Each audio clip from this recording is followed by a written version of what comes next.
There's a particular kind of memory that doesn't fade so much as it sharpens. The older I get, the more I find myself looking back, not with nostalgia exactly, but with this strange clinical clarity, like I've been handed a lens I didn't have before.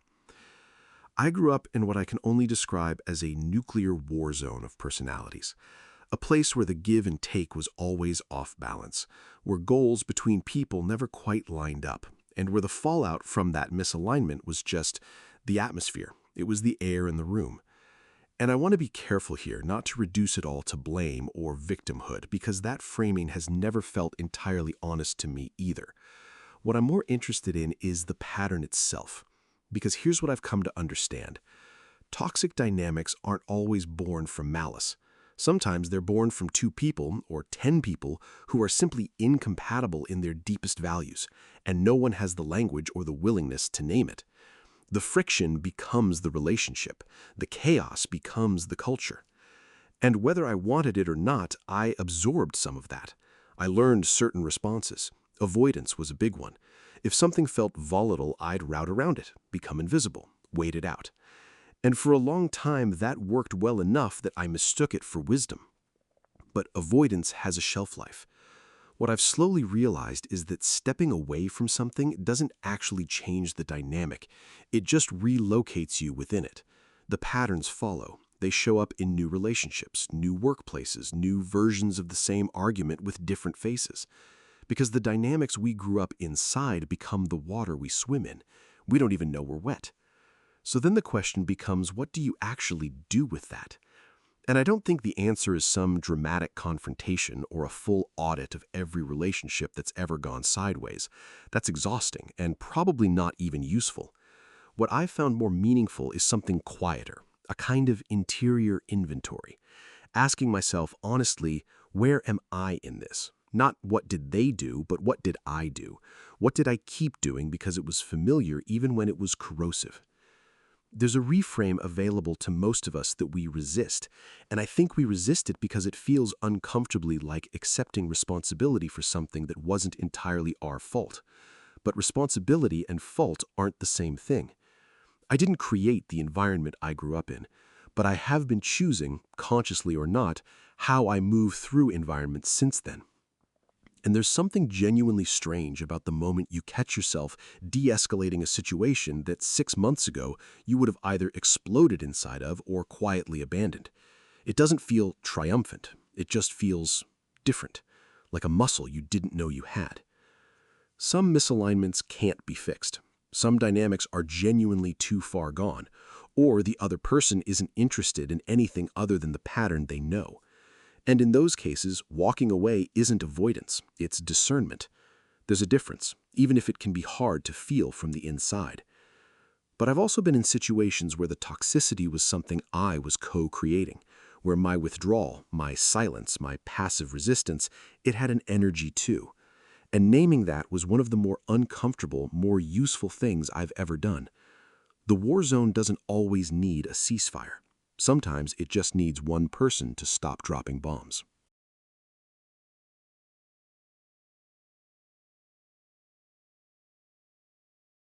There's a version of yourself you've been performing for so long that you stop noticing it's a performance. Not a lie exactly, more like a role that got handed to you so early you assumed it was just who you are. The quiet one, the peacekeeper, the one who goes along to avoid friction, the one who leaves before they can be left. We absorb so much in childhood before we have any capacity to evaluate it. And what we absorb doesn't just become memory, it becomes methodology. It becomes the invisible architecture of how we move through rooms, through relationships, through conflict. I've been thinking about this a lot lately, about how much of what I call my personality is actually just inherited strategy. Behaviors that once made sense in a specific environment, that were maybe even necessary, and then got carried forward, past their expiration date, into a life that no longer requires them. Take the impulse to read a room the second you walk into it. For some people, that's a social skill. For others, for me, it started as something closer to survival, scanning for mood, calibrating tone, trying to anticipate where the pressure was going to come from before it arrived. That kind of hypervigilance doesn't announce itself as a trauma response. It just looks like being perceptive. It looks like emotional intelligence even. And in some ways, it is. But it's also exhausting.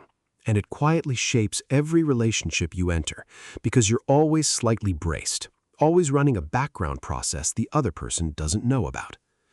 The strange thing about inherited patterns is how invisible they are from the inside. You don't experience them as learned behavior. You experience them as instinct, as common sense, as just the way things are. My mother did this, my father did that, so of course this is how it works. That's the logic, except it isn't logic at all. It's imprinting. And the imprinting goes deep, deeper than habits or opinions. It shapes what we find normal, what we find comfortable, what we unconsciously seek out in other people, including dynamics that aren't good for us precisely because they feel familiar. Familiar and safe are not the same thing, but the nervous system doesn't always know the difference. There's a particular kind of confusion that comes from realizing that some of your most persistent relationship patterns aren't really about the other person at all. They're replays, old scripts running in new contexts. You're responding to something that isn't actually in the room. It's just something that was once, a long time ago. And it's disorienting when that clicks, because you start looking back at situations where you were certain you were just reacting, and you see the template underneath, the same geometry showing up again and again, with different people filling in the roles. But here's what I keep coming back to.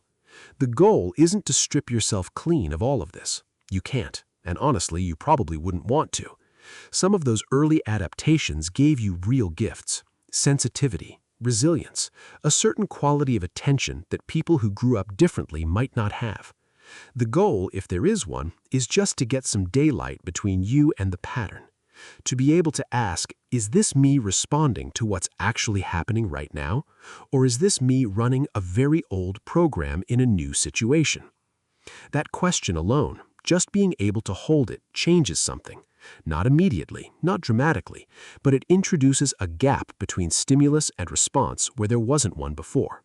And in that gap, there's a little room to choose.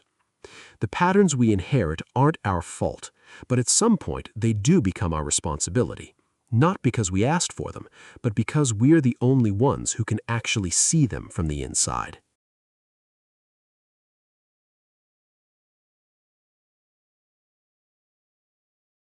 There's a particular kind of forgetting that isn't really forgetting, more like burial. Something gets covered over, not deliberately, not maliciously, just by the accumulation of everything else that needed attention. And eventually, you stop expecting to find it. You stop looking. I've been thinking about the things I buried. Not with ceremony, not with any conscious decision to let them go. They just got quiet, and then quieter. And then at some point, the silence started to feel like absence. There's a word archaeologists use, stratification, the way time deposits itself in layers, each era leaving its mark on top of the last. To understand what's actually there, you have to brush away what accumulated on top of it, carefully. Not everything survives the dig, but some things do, and they come up from the earth changed somehow, more essential, stripped of the noise they had the first time around. I think passion works something like that. The things we loved early, before self-consciousness arrived, before we learned to measure our interests against what other people thought of them, those things went into the ground pretty easily. A comment here, a failed attempt there. The slow education in what was practical, what was realistic, what a person like you was supposed to want, and down it went. But here's what I keep finding when I actually do the work of excavation. The buried things don't rot. They compress. They harden into something denser than they were before. What comes back up isn't the naive, unformed version that went in. It comes back with the weight of everything you've lived since, which makes it more interesting, actually, more yours. The harder question, and this is the one worth sitting with, is what you do once something surfaces. Because not everything you uncovered deserves to be rebuilt. Some passions were real, but belong to a version of you that no longer exists. And that's not loss, that's honest accounting. The ones that still carry heat when you touch them again, though, those are worth paying attention to. I've noticed that the recovered ones tend to arrive with a specific feeling attached. Less like excitement, more like recognition. Like running into someone you used to know well and realizing within 30 seconds that the thing between you is still alive. That feeling is information. Probably some of the most reliable information you have. So the practice, if it is one, is something like periodically brushing the surface. Not with the expectation of a grand discovery every time, just staying curious about what's down there. What got covered when life got busy, what you stopped mentioning because nobody asked, what you do even now when no one is watching and nothing is at stake and there's no outcome to justify the time spent. That thing. The one you just thought of. That's probably where you should be digging. This one is harder to talk about. Not because the idea is complicated, it's actually pretty simple, but because it requires a kind of honesty that most of us, myself included, would rather skip past. It's easy to map out everything that was done to us, the ways we were dismissed, diminished, overlooked, or overwhelmed by someone else's dysfunction. And I'm not here to minimize any of that. Those things are real and they matter. But there's a question I've had to start asking myself, and it doesn't feel great at first. What was my part in it? Not in the original wound, not in the environment I was handed as a kid, or the relationship dynamics I was born into. That's not what I'm talking about. I mean in the ongoing version, the dynamic as it exists now, or as it existed in its later chapters. Because at a certain point, and the timeline is different for everyone, we cross a threshold where we're no longer just responding to something that happened to us, we're participating in it. Silence is a form of participation. So is compliance. So is the tight smile and the swallow feeling, and the decision to just let it go again, this time, because the alternative feels like too much. So is the eruption that comes after holding all of that for too long. Every one of those responses sends a signal. Every one of them shapes what the other person learns to expect from you and what you learn to expect from yourself. I spent a long time thinking of myself as someone things happened to in certain relationships, and that framing protected me from something, I think, from the vertigo of realizing I had more agency than I was using. But it also kept me stuck, because if I'm purely a victim of a dynamic, then I have no leverage. I can only wait for the other person to change or leave. Those are the only two options available in that story. The moment I started asking what I was contributing, even in small, subtle ways, the whole picture shifted. I noticed how my withdrawal created a vacuum that the other person's anxiety rushed to fill, how my vagueness invited assumptions I then resented, how my conflict avoidance trained certain people to push harder because they'd learned that pushing harder was the only way to get a real response from me. None of this made me the villain. That's not the point. The point is that the dynamics are co-authored, even when the power is unequal, even when one person is clearly more destructive than the other. The relationship as a living thing, the texture of it, the recurring arguments, the unspoken rules, that gets built by both people. And there's something quietly liberating about that once you get past the initial resistance to it. Because if I helped build it, I can help change it. Or at minimum, I can change what I bring to it, which often changes the whole equation more than I expected. De-escalation is real. Not the performative kind, not swallowing your truth to keep the peace, but actually deciding to respond differently than you have before, to say the thing calmly that you used to either explode or go silent about, to stop waiting for the other person to go first. It doesn't always work. Some dynamics are too calcified, some people too invested in the pattern, but sometimes it works more than you thought it would. And when it does, you realize something that's hard to put back once you've seen it, that you were never as powerless in the room as you felt. Ownership isn't the same as blame. Blame is a verdict. Ownership is just the decision to stop outsourcing your agency to the story of what someone else did. Nobody tells you how long the question can sit with you. You'd think it would arrive with some kind of urgency, a clear signal, a breaking point, a moment where the answer just becomes obvious. And sometimes it does, but more often it just lingers, quietly occupying a corner of your mind for months, sometimes years, while everything else continues on the surface as if the question isn't even there. When do you stay? When do you go? I've noticed that most advice on this subject tries to resolve the tension too quickly. Here are the signs. Here are the red flags. Here's the threshold you should have crossed 6 months ago. And maybe that's useful for some people, but it's never quite matched the actual experience of being inside the question, where nothing is that clean, where the reasons to stay and the reasons to leave exist simultaneously and with equal weight, and where the most honest thing you can say is that you genuinely don't know. What I've come to believe is that the question itself is worth sitting with longer than we're comfortable with. Not as a form of paralysis, not as an excuse to keep delaying a decision you've actually already made somewhere deeper than your conscious mind will admit, but because real clarity, the kind that doesn't second-guess itself at 3 in the morning, usually takes longer to arrive than we want it to. There's a quality of knowing that comes from having genuinely tried, not performed trying, not stayed out of fear while calling it commitment, actually tried, said the difficult things, asked for what you needed, made yourself visible in the ways that felt risky. When you've done that and the situation still doesn't shift, the decision to leave carries a different weight. It's not relief exactly. It's more like resolution. You're not haunted by the version of things where you'd done more, because you know what that version looked like. Staying, too, can be a genuine choice rather than a default. We don't talk enough about what it means to consciously choose to remain in something difficult. Not because you're afraid to leave, not because you've normalized something you shouldn't have, but because you've looked at the full picture and decided the thing is worth the work.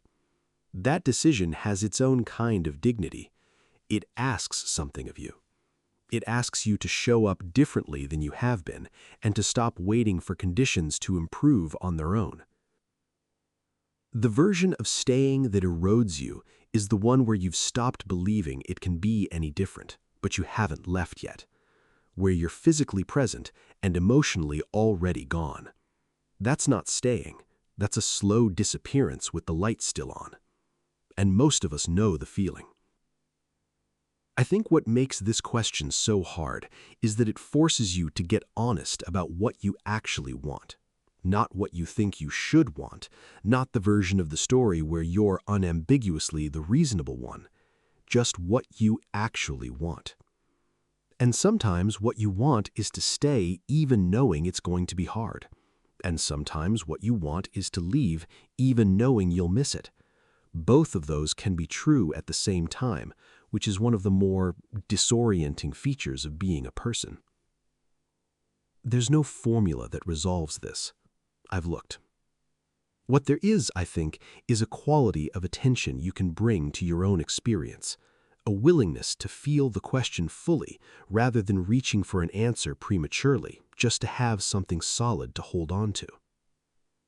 The honest answer usually lives just past the point where most people stop looking.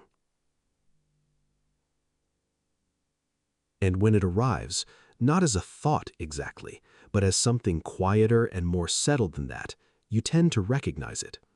Not because it feels easy, but because it finally feels true.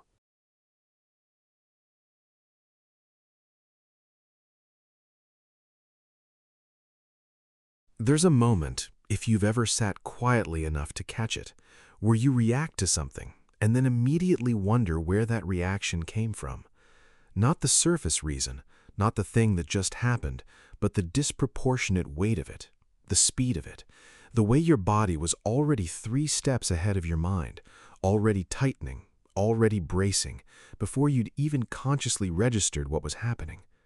I've had that moment more times than I can count, and for a long time, I just filed it under, that's just how I am.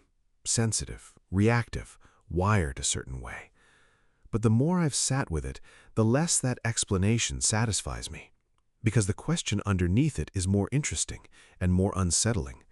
What if it isn't just how I am? What if some of it isn't even originally mine?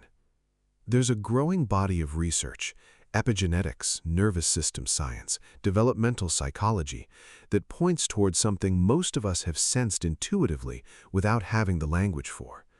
That what gets passed down through families isn't only behavior. It's not just the things our parents did, the patterns they modeled, the atmosphere they created.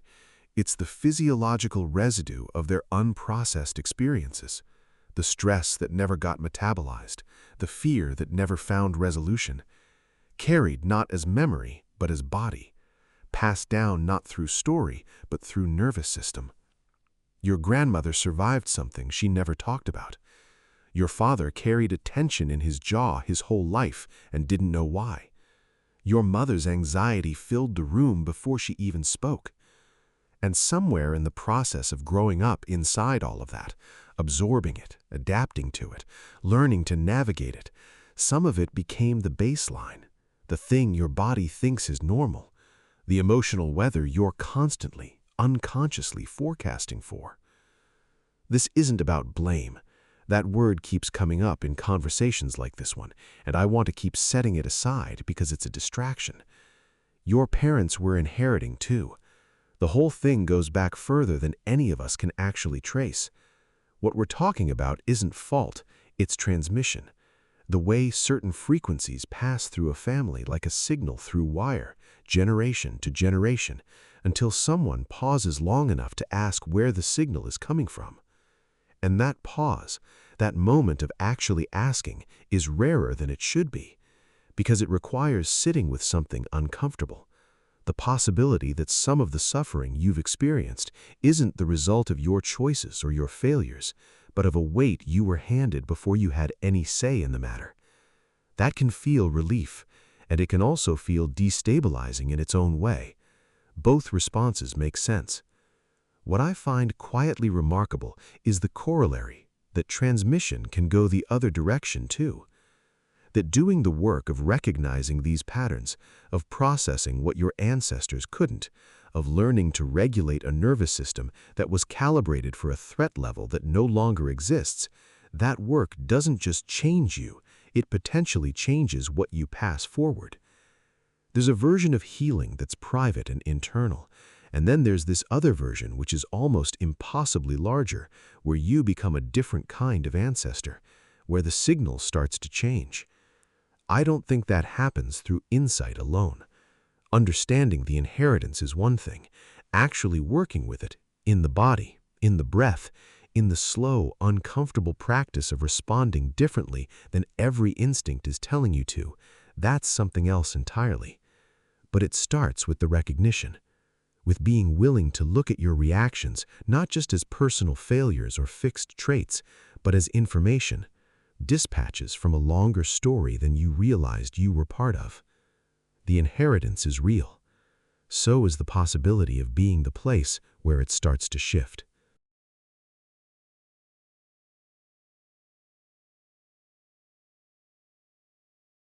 Most of the damage I've witnessed between people, and I mean the deep, lasting kind, the kind that quietly ends relationships and leaves both people confused about what actually happened, didn't come from cruelty.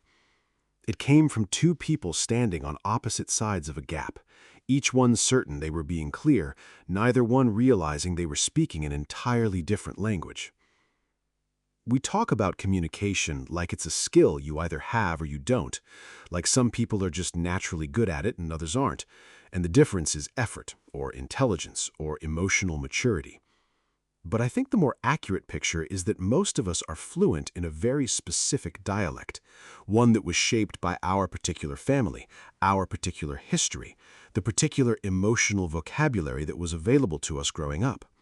And we spend our whole lives assuming that dialect is just language, universal, shared. It isn't. Think about the word fine. In some households, fine means fine.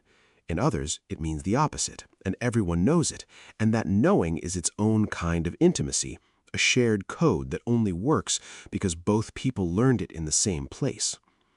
Now take that coded language into a relationship with someone who grew up somewhere entirely different, with their own set of coded words, their own inherited definitions for things like love and distance and need and space. And then watch what happens when neither person knows the other is operating from a different dictionary. The fights that seem to be about nothing, the dishes, the tone of voice, who said what and when, are almost never actually about those things. They're about two people trying to communicate something real and important through a medium that keeps failing them, and not understanding why it keeps failing. One person says, "I need space," and means, "I need to feel safe enough to come back." The other hears abandonment. One person goes quiet and means, "I'm overwhelmed." The other reads it as withdrawal, punishment, contempt. Nobody lied. Nobody was being intentionally cruel. The gap did the damage. What makes this particularly hard is that the gap is largely invisible until something breaks. You don't notice you're missing shared language when things are easy. You notice it in the moments that require precision, when something actually matters, when someone's hurt, when a real need is trying to surface, and suddenly the words available to you just aren't equal to the thing you're trying to say.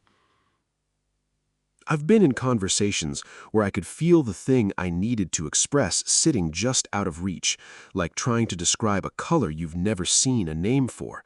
The feeling was completely real and completely present, and I had almost no useful language for it. So what came out instead was frustration, or silence, or something clumsy that landed wrong and made everything worse. And I've been on the receiving end of that too. Someone reaching toward me with something they couldn't quite articulate, and me filling the gap with my own interpretation, which was wrong, which hurt them in a way they couldn't immediately explain, which hurt me when I finally understood what I'd missed. The acquisition of language, real language, emotional language, the kind that can actually hold nuance and ambiguity and need, is one of the quieter forms of growth available to us. Not therapy speak, not jargon, just the slow, genuine expansion of the vocabulary you have for your own inner life. Because you can only communicate what you can first articulate to yourself. And when two people are both doing that work, both expanding their capacity to name what's actually happening inside them, something shifts in how they meet each other. The gap doesn't disappear, but it gets smaller. And in that smaller gap, there's room for something that brute effort and good intentions alone could never quite reach. Something closer to actual understanding.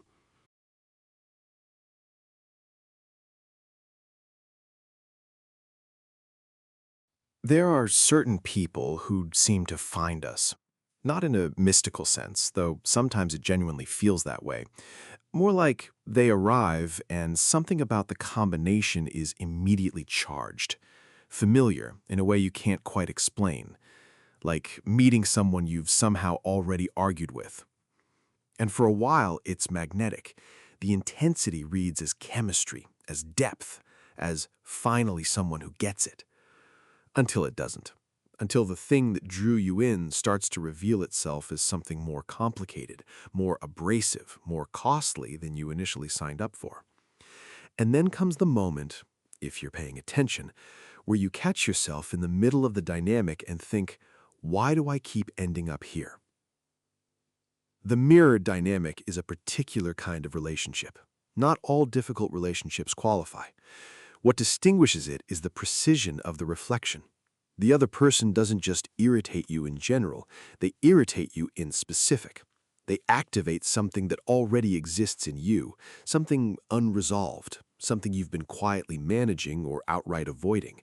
The jealousy you haven't examined, the need for control you've dressed up as conscientiousness, the fear of being irrelevant that shows up disguised as ambition.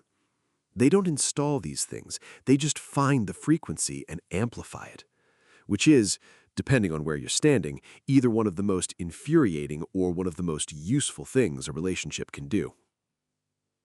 I've been in dynamics where I eventually had to admit that the quality I found most intolerable in the other person was something I recognized, at a remove, at a lower volume with better packaging, in myself. That's not a comfortable thing to sit with. The instinct is to reject it, to find the ways they're different, the ways their version is worse, the reasons the comparison doesn't hold. And sometimes the comparison genuinely doesn't hold. Not every difficult person is a mirror, and projection has its limits as a framework. But when the same dynamic keeps recurring across different relationships with different people, that's harder to explain away. At some point, the common denominator becomes difficult to ignore. What I've come to think is that these relationships aren't accidents. Not because the universe arranged them, but because we unconsciously seek out the unfinished business. We gravitate toward dynamics that recreate the conditions of something earlier and unresolved, because some part of us is still trying to work it out, trying to get a different ending this time.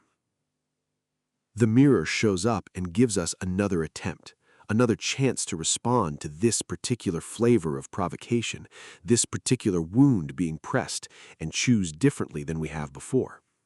Sometimes we do. Sometimes we just run the old pattern again and come out the other side more tired than before. But even that has information in it. There's a version of this realization that tips into self-blame, where every difficult relationship becomes evidence of your own damage, and the mirror metaphor starts to feel like an indictment. That's not what I mean. What I mean is closer to curiosity. When someone reliably provokes something in you, when their particular qualities seem almost engineered to get under your skin, it's worth asking what specifically is being activated. Not to excuse their behavior, not to turn the analysis inward as a way of deflecting from what's genuinely theirs, but because the charge itself is data. The relationship that drives you most insane sometimes teaches you the most about the places in yourself that are still asking for attention. The ones you've been too busy, too defended, or too comfortable to look at directly. Mirrors are uncomfortable for a reason. They don't show you who you want to be. They show you where you actually are. And there's a strange kind of gift in that, if you can stay in the room long enough to receive it.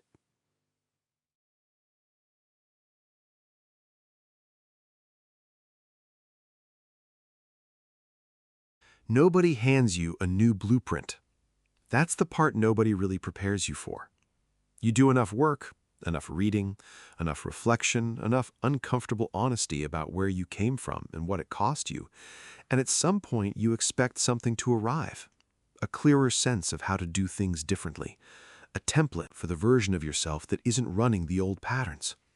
But it doesn't come that way. What actually happens is quieter and stranger and more incremental than any of that. It starts with small discontinuities. A moment where someone raises their voice and you don't immediately collapse or harden. You just stay present, slightly surprised by your own steadiness. A conversation where you say the thing you would have previously swallowed, and the world doesn't end, and the relationship doesn't shatter, and you're left with this odd, unfamiliar feeling of having actually been in the room. These moments don't feel like breakthroughs when they happen. They feel almost unremarkable. Which is, I think, exactly what genuine change feels like from the inside. Not a transformation, just a quiet deviation from the expected path. The blueprint you grew up with wasn't chosen. It was absorbed, which means rewriting it isn't really an intellectual exercise. You can't think your way into new relational wiring. The body has to learn it too. The nervous system has to experience repeatedly that the new response is survivable. That saying what you need doesn't automatically result in abandonment, that conflict doesn't have to mean destruction, that closeness doesn't have to mean losing yourself. None of that gets installed through insight alone. It gets installed through repetition, through choosing the unfamiliar response again and again in small situations, until it starts to feel less like a decision and more like a reflex. There's a grief that comes with this process that doesn't get talked about enough. Because rewriting the blueprint means acknowledging on some level that the original one didn't serve you. And that acknowledgement carries weight, not just for yourself, but in how you hold the people who gave it to you. People who were mostly doing the best they could with what they'd inherited. The grief is real. So is the gratitude sometimes. So is the frustration. All of it can be true at once. And the process doesn't require you to resolve those feelings into something tidier than they actually are. What it does require is a certain tolerance for being a beginner. Because that's what it actually feels like, learning something at an age where you expected to already know it, navigating intimacy or conflict or vulnerability with the halting uncertainty of someone who wasn't given early practice. There's a particular kind of embarrassment in that, a self-consciousness about needs and responses that other people seem to handle with ease. But the embarrassment is part of it. You're not behind. You're just learning on a different timeline than you would have chosen. The relationships that form on the other side of this work, the ones built consciously rather than by default, have a different texture to them. Not easier, necessarily, sometimes more demanding because you're more honest inside them, and honesty asks more of everyone involved, but more real, more mutual, less haunted by dynamics that were never really about the other person in the first place. And there's something that happens when you find yourself in one of those relationships, or when you find yourself being that person for someone else, offering something that wasn't offered to you, that is hard to describe without it sounding smaller than it is. It's just a different kind of ordinary, a new baseline, something that would have been unfamiliar once, quietly becoming home. The blueprint was never permanent. It was just the first draft. And first drafts, by definition, are meant to be rewritten.